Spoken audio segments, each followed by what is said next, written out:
So our next panel is called the need for yield. And just to get, in my mind, when I think of yield, I think of Circle, and they're sitting on 50 billion, earning maybe 4%. That's 2 billion in yield right there. So this is a massive space, and again, it's just beginning, so I think it's going to be a super interesting panel when you guys come on up.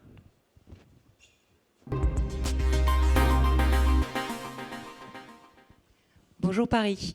Wow, that feels good. Well, first of all, I want to thank you, the audience, for being here. I know yesterday there were some parties until late, and as I like to say, show up and you will be rewarded. You will, because this panel is out of this world. I'm extremely excited. I have here a bunch of old friends and new friends, and I would love you gentlemen to start introducing yourself. Tell us where you come from, where you are, where you're going. And we can start with Chouchou next to me.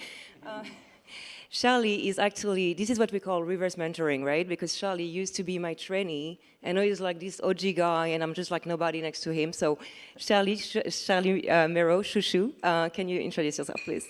Many thanks for this very kind intro. I didn't expect my nickname to come out of this panel, but anyway, I'm super excited to be here. So I'm Charlie.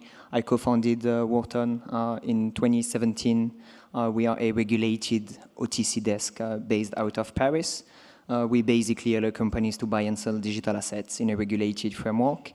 And given the nature of this panel, I guess we have a lot to say about how our counterparties, clients, tried over the years to gain interest rates in this very interesting market. And I'm looking forward to discuss with this gentleman about it. Yoann, yeah.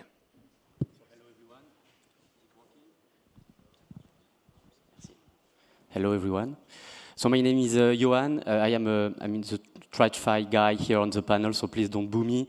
So I am a founder at Rockby. Previously, I used to work for 12 years until recently at BPI, which is a French sovereign wealth fund, and I was a lead investor in tech funds and companies, and especially in Web3. Now at Rockby, what we do is really secondary, so secondary tech investment, which is, trying to put on the market some liquidity solutions at the funds level for VC and growth equity funds. So what we do basically is buying back some LP, and by the way, LP for me is a limited partner, not a liquidity provider. He's really buying back some LP interest into tech funds or working directly with the GP to find a solution at the portfolio level. Hi everyone, I'm Max Boonen. In 2014, 2015, I had my first proper job. I was a rates trader at Goldman Sachs, and I took advantage of a zero rate environment and a bit of an interesting market in rates to found a company called B2C2 that turned into possibly the biggest dealer in crypto. And now, just a couple of days ago, I took advantage of another bear market, this time in crypto, and also a more interesting rate environment, given everything's going up now in terms of rates, to found a new company called PVO1, whose purpose is to put bonds on the blockchain. So very topical for today. Bonjour à tous. Obviously, my reputation precedes me because they didn't even give me a microphone. I love this Thursday morning graveyard shift. Everybody's 3 days in, and you guys hardly can think, can you? We'll keep it simple. I need to. So Tim Grant, Galaxy. Galaxy, I think people know who we are, but we're a publicly listed, diversified financial services company. We do sales and trading. We're the biggest, baddest derivatives player in the world. We do asset management, we do mining, we do venture, we do a bit of everything. Where are we going? We're engineering a new economic paradigm. And, I think we're going to talk about it now, but like the stuff we've just witnessed in the last year, frankly, in the last week, we really need a new economic paradigm because this thing's broken. So I think that's what this is all about. And ultimately, it's interesting, you talk about yield. The basic premise of financial services is lending and borrowing and risk, and that's what really this is all about, and getting that right. So excited to get into it. Sweet. So about me, so I've been 15 years in TradFi. You can feel how exciting this is. Until I had this FOMO I had to shed, and then I was like, that's it, I need to be on the right side of the coin. So eventually I shifted, take a full-time job in crypto. I was with Matrixport, a leading digital asset manager out of Singapore, relocated then from Hong Kong to Dubai, which is a thriving crypto ecosystem and community. And that's it, here we are. So today addressing the need for yield and maybe I would say a debate between TradFi, CFi and DeFi. So where does that yield come from? And can we get a bit of a global picture and overall landscape on how the industry is offering yield or actually not offering yield? From stablecoins to US fixed income rates, staking, DeFi, yield farming, what are the main differences between TradFi, traditional finance, centralized finance, decentralized finance, and in terms of yield opportunities, and how do they compare? I see some micro gesture here, and I feel like Max is keen to start with that. Yes, it's not the coffee I had this morning. Where does yield come from? Well, there's where it's supposed to come from, and there's where it does come from in crypto. Where it's supposed to come from is the following. Normally, you've got a central bank, and the central bank sets the front-end rate wherever it wants to set it, but typically, it's anchored in one way or another to economic growth.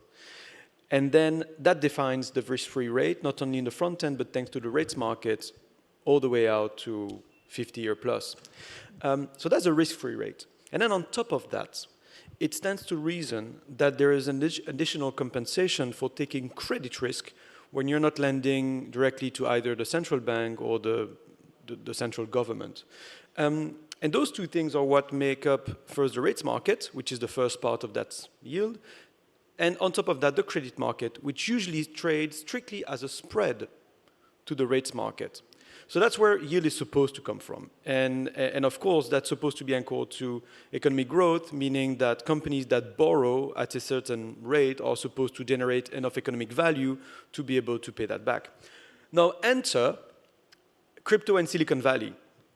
And after the success of companies like Uber, et cetera, that really started subsidizing an impossible business model in order to achieve later monopoly profits, well, they decided in crypto that it would make sense, and not just in fairness to just crypto, but in crypto that was quite glaring, to subsidize yield as a way to attract customers such that we would be able to then achieve monopoly profits.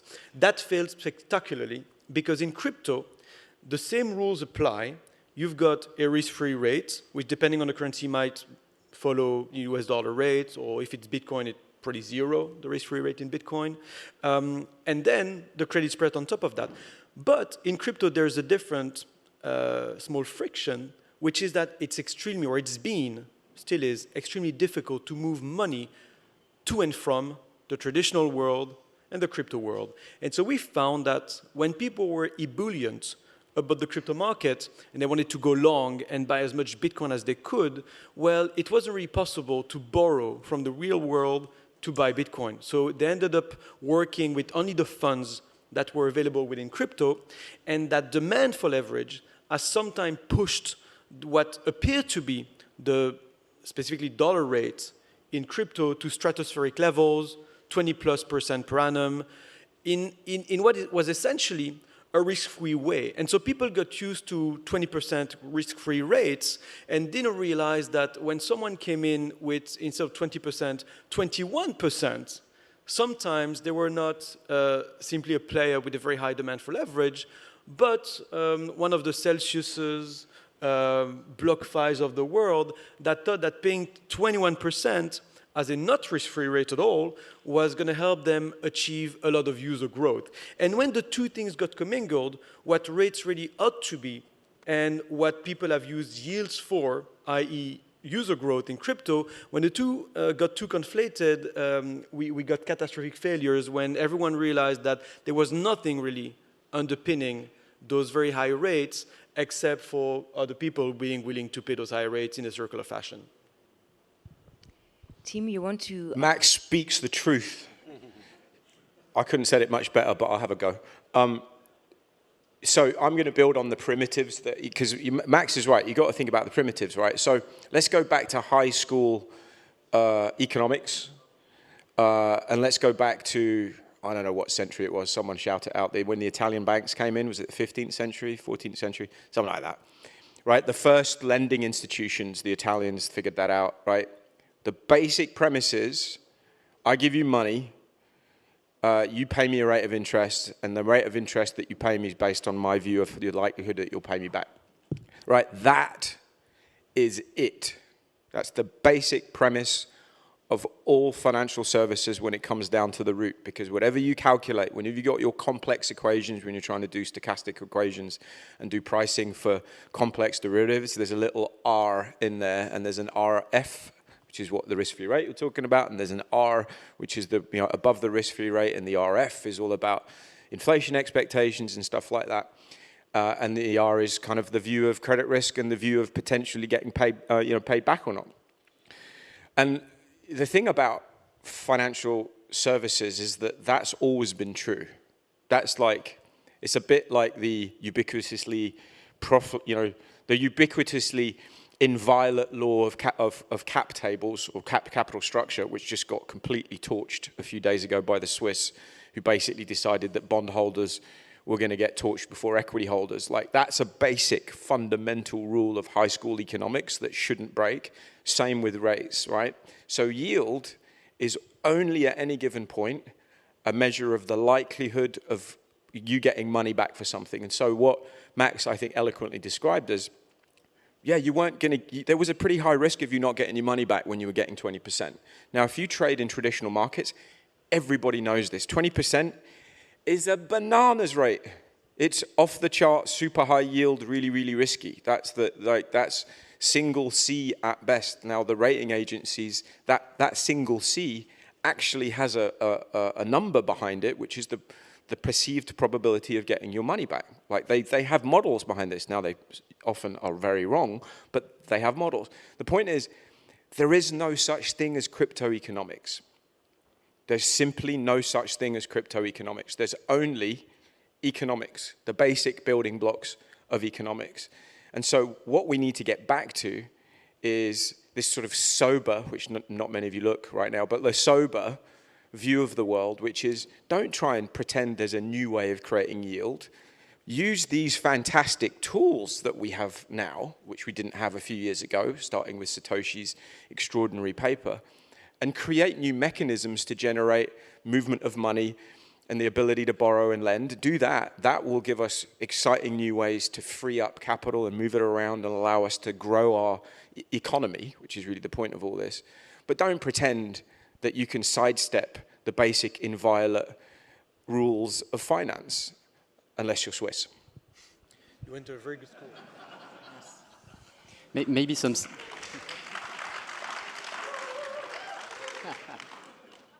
I'm not Swiss.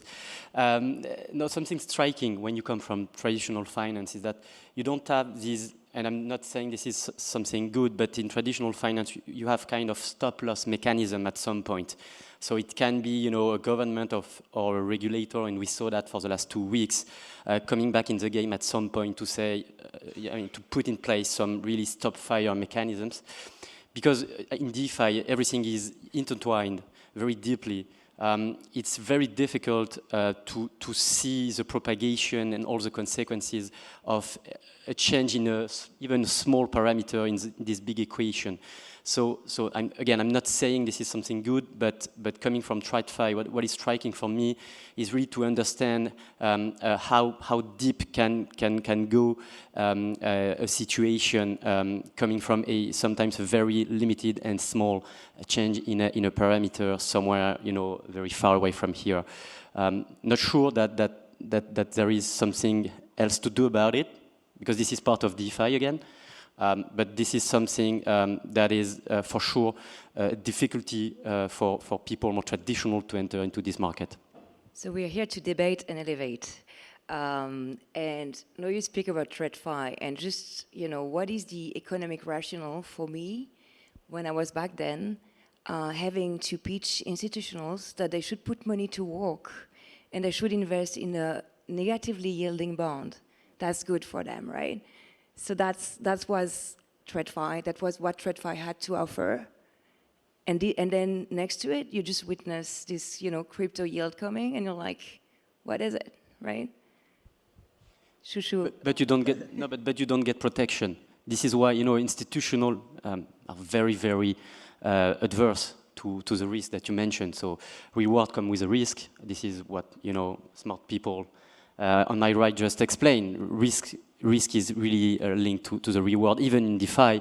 And so for institutional that are really, really, that we spend so many time trying to assess the risk and to, control the risk. It's very difficult to enter in a market where you don't really understand what is a risk-free asset and what are your protections in case, there is a mess at some point. So I think that, again, it's maybe a matter of education, a matter of diversification.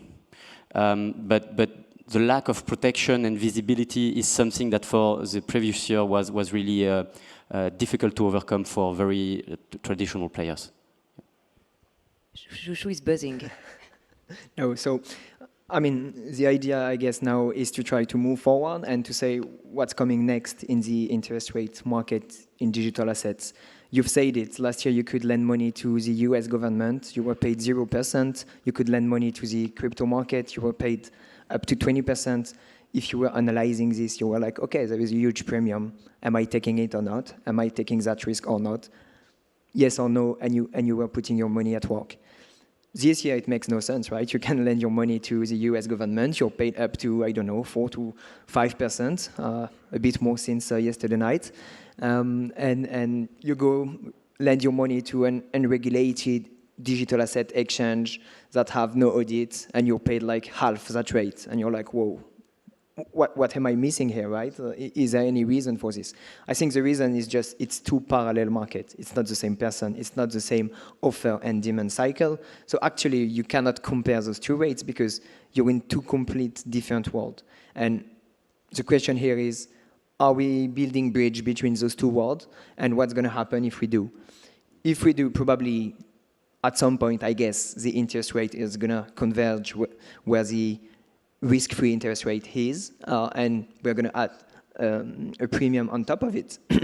But what we could do as well is to bring assets coming from traditional world onto our technology and give access to digital assets investors to those interest rates. This would be the first solution, right? You have money in digital assets. You want to have some interest rate. You want to de-risk at some point with a certain timing with more traditional assets. But how you do it? If the bridge have been built, then you can do it. The other way would be to look at the LCS interest rates in the digital assets market and to give access to it to the traditional player. Because at some point, maybe they're going to finance this industry, right? And if they do, once again, we're going to come back to what I said first. We're going to converge where the risk-free interest rate is and add a premium on top of it. So this would be, for instance, staking, right? If we find a way to give access to staking interest rates with any kind of solution, right? It could be securitization of it. It could be just at some point they are okay to integrate any kind of technology infrastructure to their portfolio and have access to those interest rates. So I think those are the two paths, right? It's to bring traditional interest rates onto our technology and give access to digital asset investors so they can put their money at work like anyone should be doing in any market. Or we could give access to those traditional players to gain interest, to have access to the LCS interest rate of our market. And I think we're lucky because we do have people that on stage that starts building solution like this. And I think that's what we're going to see in this market in the coming months. Yeah, there were two movements in crypto when it comes to interest rates. One starting roughly in late 2020, where rates being really high in crypto, traditional players wanted to come and receive those rates. So you had lots of hedge funds wanting to play the carry trades with futures in crypto, oftentimes without taking the credit risk to the exchange, which in hindsight was part of the fact that you got paid so much. And that completely disappeared in the bear market because the relationship inverted. Now rates in crypto are lower than they are in the real world, and Charlie highlighted the reason. It's because there are two different markets with high frictions between the two. And now what you see is the second movement, which is people looking to either coming from TradFi, paying the rates in crypto, borrowing at those rates, and there's many startups looking to do structured credit by borrowing in crypto and lending in the real world. And in the other direction, crypto companies have been scrambling to get those traditional rates just in order to monetize the balances that they have, which have been captive for all intents and purposes. It's everyone who's keeping stable coins under their electronic mattresses. And now there's many a startup trying to do that. In fact, I'm going to plug mine. PVO1 is trying to do just that, taking bonds from the real world, US Treasuries, and offering them in a tokenized form, just as an ERC20 token on the Ethereum blockchain. And one reason I wanted to do that is because myself, sometime when Giorgia Meloni was elected in Italy, rates were really, really interesting. As a spread to Germany, you were talking 2.5%. I thought, this is a no-brainer. I want to go all in Italian bonds. And by the time that I got my bank to actually make me a proposal to buy some Italian government bonds, it's not an unknown, asset that you can buy on a street corner. This is proper legitimate stuff. By that time, I could have opened 10 accounts at shady Chinese exchanges and spent millions of dollars on shitcoins. And I thought that was completely crazy. In fact, instead of buying the government bonds through my bank, I ended up buying government bond futures because it was so complicated to do it in the cash market. And I think that makes absolutely no sense, not only for me or SMEs or your medium-sized institutions like the ones that we have in crypto, but if you're just the everyday man or a dentist with 100 grand to invest, it is nigh impossible to invest in fixed income at this stage, whether you're in TradFi or you're in crypto. And I think that makes absolutely no sense when we see, as Tim said, the many innovations that our markets, not just us in crypto, but also even neo-brokers and others, have done in the past couple of years. You're looking at the Robinhood, made it completely seamless to buy any stock in the United States. Why can't we have the same with the bonds of Microsoft, General Electric, and others? So that's what we're going to try to solve. Anyone keen to add, comment, share? I do this so much, I have to make it fun for myself. So I've got a gorgeous team over there from Galaxy, but I was just looking at them. Hi, guys. Love you so much. But there's a story embedded in those four wonderful, gorgeous people. You've got Andrew Lace there, who's one of his specialisms is our spot markets, our electronic trading markets. So the trading of spot. You've got Jamie, who's one of his specialisms is the lending market, institutional lending market. You've got Lini, whose specialism is structured products and trying to package payoffs into structures that can go into institutional portfolios. And you've got the extra gorgeous Zane from the Bahamas, who is leads our strategic opportunities team, who's working with DeFi protocols, layer ones, layer twos, treasuries, foundations, and figuring out how to engage with them and how to maybe give them stuff they can't get and give institutional players access to that. Now, why do I bring that up apart from because it's fun? The solution to all of this is when all of these things come together, because it's kind of a bit of what you're talking about, right? In all of that, there's traditional finance, there's new finance, there's total DeFi in the truest libertarian sense of the word, right? In the original ideal, truly decentralized elements, which are welcome. But CeFi is not going away. I think that's a theme that's coming up here. In a way, we need to kind of stop faffing about talking about DeFi and CeFi and TradFi. By the way, what is the difference between TradFi and CeFi? Can we stop with that? And I'm making a point, sort of being a bit provocative to make a point, but it's just Fi. There is only Fi. Let's use all these tools to create less friction, less intermediaries, and more opportunity for this dentist with 100 grand to go and invest in whatever he or she wants to invest in. And that's what's at stake here. That's what this is at the end of the day all about. And the yield is just one piece of that puzzle. like, it's funny, we call this panel the need for yield. Who wants yield? Yeah, I'll take some yield, thanks. We all want yield. We all need yield. The need for yield is ubiquitous, because ubiquitously is not a word. It's a human right. Let's go that far, because you know what? It's 10:15 in Paris on Thursday, and it is a human right. But no, really, like, that's what this is about. It's about connecting. It's about fluidity of free movement of capital and allowing us all to get what we deserve, which is, you know, the right risks at the right return. In my view, we need to stabilize stable coins, which is, you know, pretty straightforward. But you cannot risk. No, every time there is a significant event, you cannot risk a DPEG. We need to stabilize that once and for all, because this is a bridge between, you know, TradFi and CFI, and embracing your view where there is only FI. You need at some point to bring back some kind of protection. When you are buying a UST bond, I mean, it's solid, and you need to have the equivalent in crypto. So. I mean, not sure it's only a matter about stable coin, but let's start with this, maybe, yeah. I mean, there's only one reason that there was a DPEG, is that they committed one of the original sins at Circle of traditional finance, which is leaving too much money at the bank. That's it. They left too much money at the bank.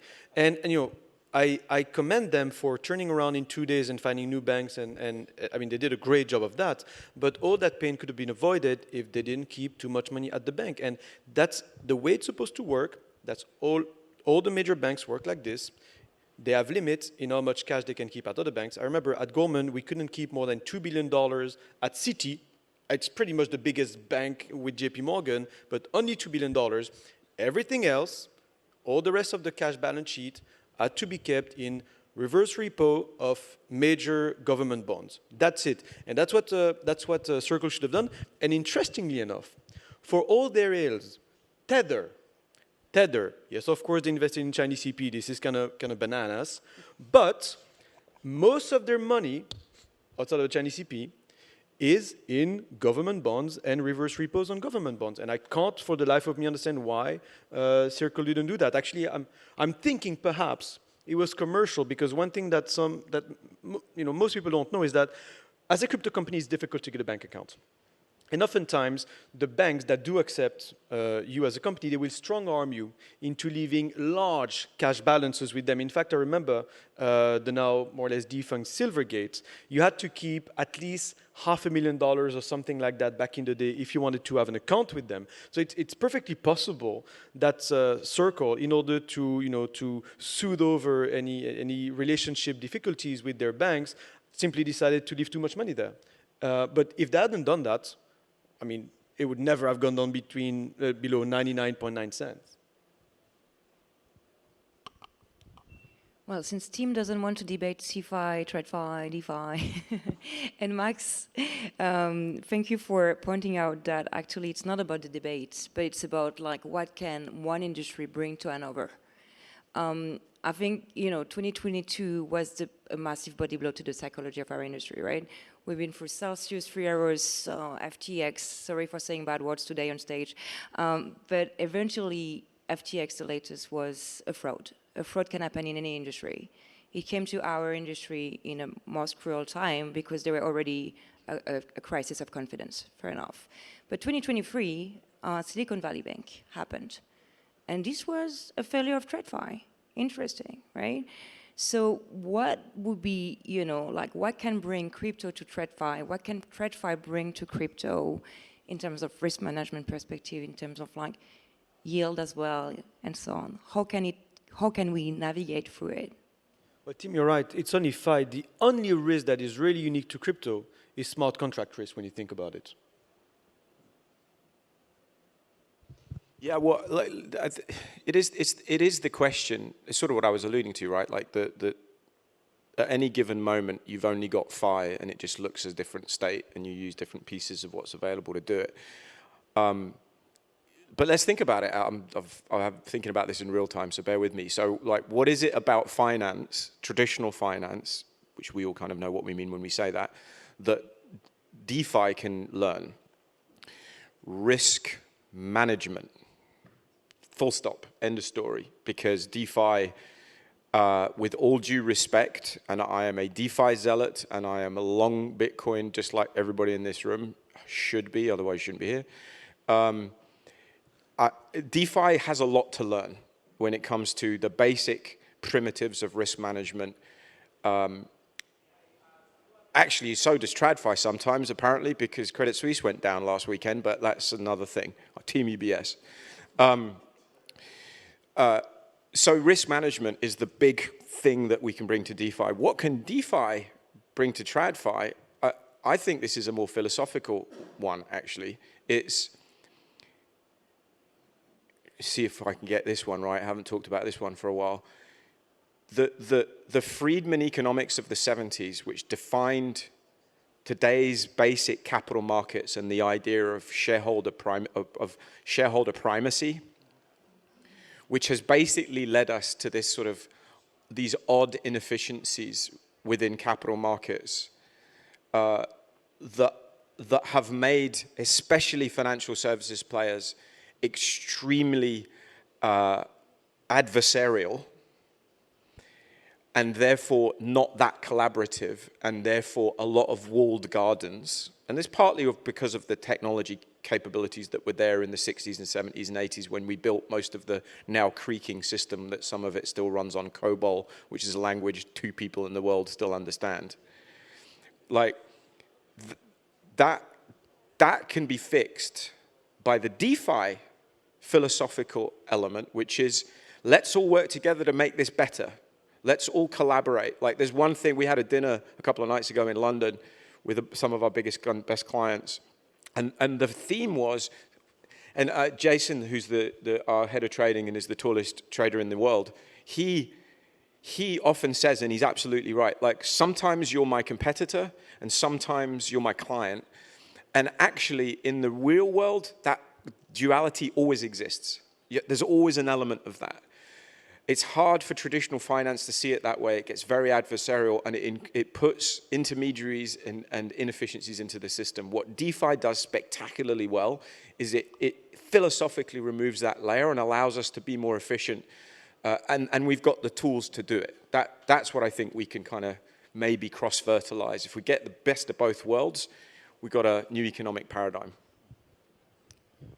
I think that the best thing that DeFi can bring, to TradFi is really diversification, which in a way is what you said. It's a way to manage risk. What I'm saying here is that for the last 10 years, it's been a long cycle for classic tech. It's been a tremendous area to invest and to get a decent, almost risk-free return. And so DeFi was seen as technological risk, risk of fraud, many things. But as an asset manager, more institutional investor, you don't want to put your feet into that. Now, situation is very different because you have a lot of uncertainties in the TradFi world. It's not so easy to access to some good deals and companies. And plus, on the side, DeFi has matured. This is true. I mean, we still need to collectively work and improve relentlessly the technology and everything else, but the ecosystem has matured. So for me, the best thing that DeFi can bring at the moment is some diversification in an asset manager, let's say, portfolio. It's really something you should consider, and not only living on the last 10 years. Again, that was very long, so many people get used to it. But you need to be very agile in your investment strategy, and I think that definitely DeFi should be part of your allocation. So, but this is what you said. Speaking about the risk management, this is again coming back to the 101 of finance in high school. Just to follow up on all of this, I fully agree with Tim. I think there is a misconception about DeFi.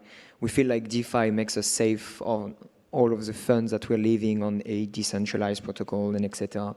Actually, what brings DeFi is transparency, but it doesn't mean you are at no risk at all. If you look at UST that collapsed, if you look at some protocols that have been here for kind of a long time, for instance, DAI with Maker, those that the funds are not going to disappear, and it didn't. But it doesn't mean the algo that is backing the peg of this stablecoin, it doesn't mean that the engines that they are using to do it will be here and working forever. And sometime in the industry, you feel like everyone are super safe with those one, not UST anymore, of course, but at that time, believe me, they were. Just because it's decentralized and you know that there is the money slipping into a wallet or something. But actually, UST have been super transparent with the industry when they say, we are backing the peg with Luna, and from tomorrow, we're going to back it with BTC as well. That was super transparent. But it didn't work. In terms of algo, in terms of analysis, you could expect that with some price action, they would be done. And that's what happened. And it was DeFi, and it was transparent, and it was decentralized. And oh my God, this is amazing. And at the end of the day, you're losing all of your money because DeFi was this magic keyword that makes it super safe. DeFi brings transparency to CeFi, but if we don't bring risk management to DeFi, and that's why I agree with Tim, then you're lost. So I think both way works in what one can bring to another, and we're going to see this with, once again, traditional asset being built onto decentralized protocol, because it's going to take all the risk management systems that we've been using for years onto DeFi protocol. I told you this panel would be lit. I'm having the time of my life right now. We need to wrap up though. And I will be asking you, what is the theme you're the most bullish on in terms of yield for 2023 and major trends, narratives? Do you see who you would like to see in the world of digital assets? And we can start with Charlie.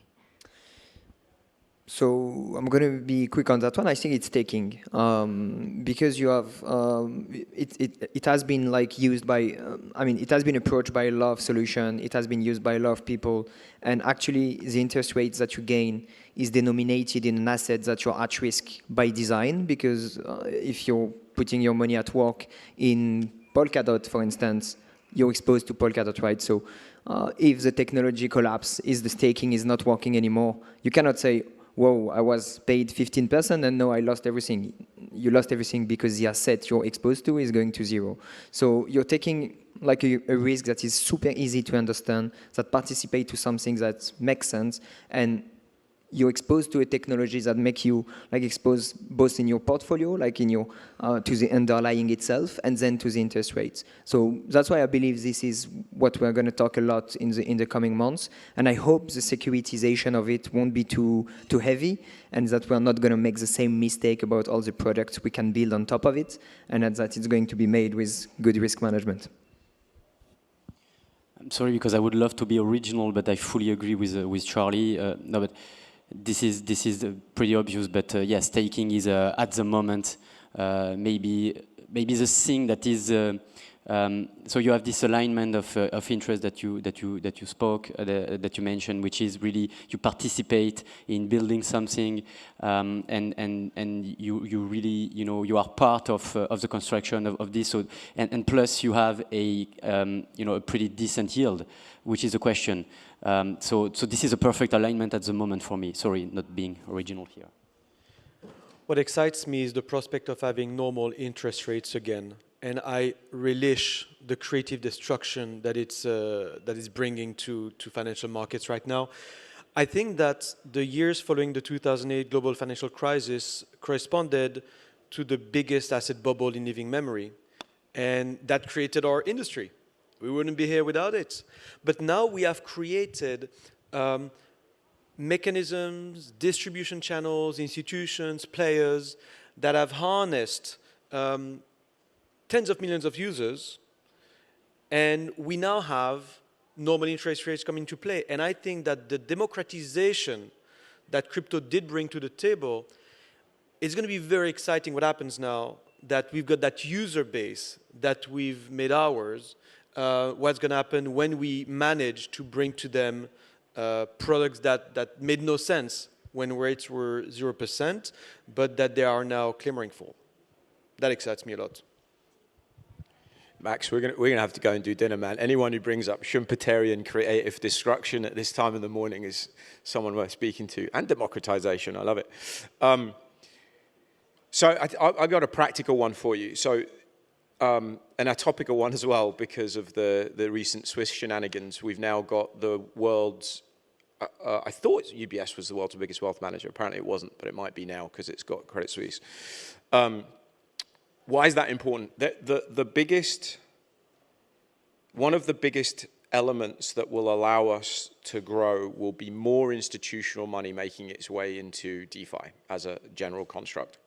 The more that comes in, the more investment, the more infrastructure will be built, the more we'll get normalization, the more we'll get efficiency, and the more this whole thing is just gonna work better and get us the new economic paradigm, the democratization, the economic growth, and all that stuff. But in order to do that, and actually the desire for that institutional money is yield, so I'm on topic here, is in structured products. The wealthy of the world get very significant amount, like trillions of dollars a year go into the different asset classes through structuring with derivatives as an underlying structured products which give yield and payoff structures and capital protection and things like that. That market for crypto-backed structured products is very fringy right now. It does exist. We do it at Galaxy. There are other players that do it.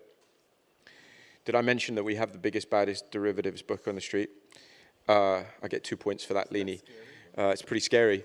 And that doesn't exist right now, right? There's fringe players using structured products and distributing that. Like, what we need to get to is the biggest pools of wealth management, the trillions of dollars of wealth that have access to this market. When that money starts coming in and the derivatives market grows even further, because the derivatives market is always multiple times the size of the spot market, and we don't see that quite yet. We need to see that evolve. That would be normal. And then we're really getting somewhere. And I think we see the green shoots of that. But that's what excites me. I think by the end of this year, we're going to see a lot more there. It's just going to be the beginning. But that is a conduit of money into this system that is going to be welcomed and will evolve everything for us. So super exciting.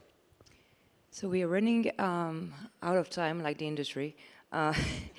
And I will give you my view. It's just a teaser, right, for next time. But I would say I'm particularly bullish on the, sorry for being specific, DeFi derivatives protocols. So basically, after FTX, I personally got very PTSD. And then counterparty risk was a big thing. DeFi is sexy again. Problem of DeFi is the capital inefficiency, and you alleviate that with options. And so this is something that I'm super bullish. I think can be a great bridge or a way to infuse institutional adoption. And that's it. It's about time for old money to make new money, right? So with these words of wisdom, or what, I think we're going to conclude for today. And I'm going to ask this beautiful audience to share love from the audience. Thank you. Thank you. Thank you, Cindy.